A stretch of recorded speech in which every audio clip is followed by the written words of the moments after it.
একটি ছোট্ট গ্রামে এক ছেলে প্রতিদিন স্কুলে যাওয়ার পথে একটি গাছের নিচে বসা বানরটিকে লজেন্স দিত।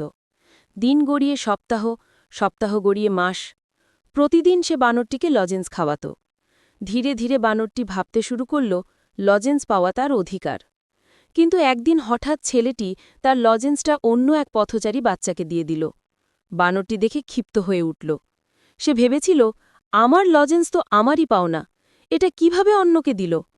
রাগে বানরটি ছেলেটির উপর ঝাঁপিয়ে পড়ল। এমনিভাবে মানুষের জীবনেও এমনটাই ঘটে। যখন আমরা কাউকে প্রতিদিন ভালো ব্যবহার করি, সাহায্য করি বা কোনো সুযোগ দিই, তখন সে সেটাকে কৃতজ্ঞতা হিসেবে গ্রহণ না করে অধিকার মনে করতে শুরু করে। আর যেদিন সেই সুবিধা বা সুযোগটা অন্য কারোর কাছে যায়, তখন তারা মনে করে তাদের প্রতি অন্যায় হয়েছে। কৃতজ্ঞ হওয়ার বদলে তারা ক্ষোভ প্রকাশ করে, সম্পর্ক নষ্ট করে, এমনকি আক্রমণাত্মক হয়ে ওঠে।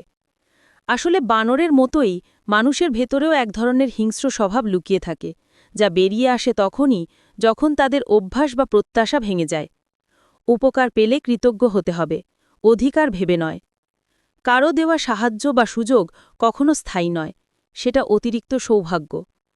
প্রত্যাশার ওপর না বেঁচে নিজের চেষ্টায় এগোতে শেখা উচিত।